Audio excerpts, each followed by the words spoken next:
Nusaybin'e geldikleri için, Mardin'e geldikleri için çok teşekkür ediyoruz. Değerli arkadaşlar, bu halk kürsüsü için, bu halk kürsüsünden tekrar seçime az kaldı. 25-24 günlük bir seçim günü kaldı. Biz Allah'tan ümit ediyoruz bu saatten sonra barışın geleceğini, demokrasinin geleceğini, kardeşliğin geleceğini ümit ediyoruz. Ve sizler de biliyorsunuz Nusaybin halkının %95'i HDP'ye oy vermektedir. Ve çoğu bu oylar AK Parti'yi bitirecek ve AK Parti gideceğinin belirtisidir. İnşallah biz ümit ediyoruz bu saatten sonra bu halk kürsüsünden sizler de göreceksiniz 14 Mayıs gününde AK Parti gidecek ve yerine demokrasi, kardeşlik ve özgürlük geleceğinden emin olabilirsiniz diye söylüyorum. Hepinize teşekkür ediyorum. Halk kürsüsünden inşallah biz ümit ediyoruz. Barışçıl bir yönle demokrasi içerisinde gelecek zaman içerisinde bu yapılan seçim konusundaki bu birleşimler devam edilecek ve bu barışın temsilciliği Türkiye Cumhuriyeti Meclisi'nde de devam edeceğinden umutluyuz ve ümitliyiz diye düşünüyorum. İnşallah kardeşlik gelecek diyoruz.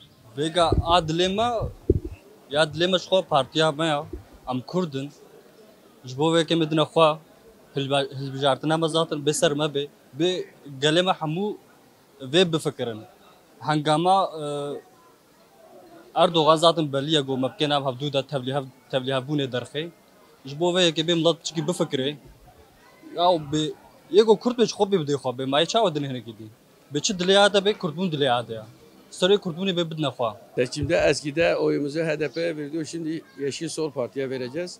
Cumhurbaşkanı seçiminde Yeşil Sol Parti hangi adayı öneriyorsa ona vereceğiz. Beklentimiz bu sistem zaten gidecek.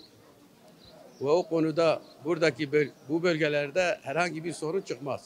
Önemli olan oradaki demokratik kesimler, emek ve demokratik o yönde büyük bir çaba göstermeleri gerekir. Oyumuzun rengi bellidir zaten.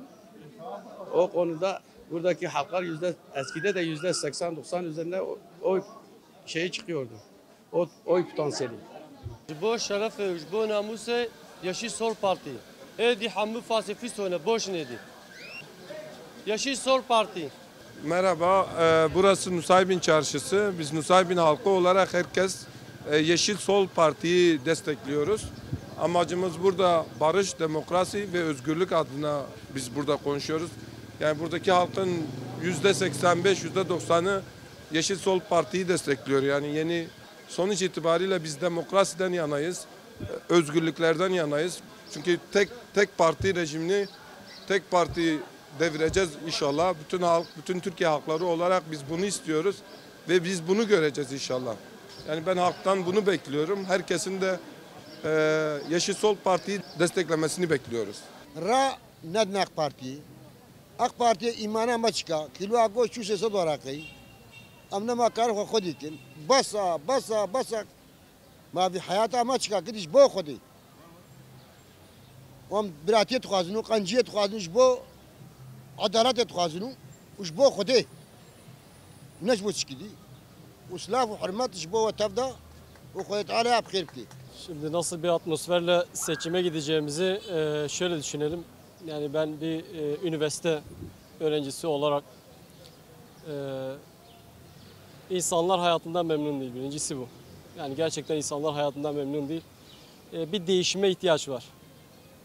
Önemli olan bu insanların çektiği sıkıntıların bir an önce bir çare bulmaları lazım yani. Budur yani. Nusaybin atmosferi gerçekten bunalmış durumda. İnsanlar bunalmış durumda. Bu coğrafyanın insanı bilir. Bu coğrafya insanı gerçekten fedakarlı insanlardır. En iyi seçimi yapacaklarına eminim. Ben kendim HDP'liyim. Milletvekili seçimlerinde Sol Parti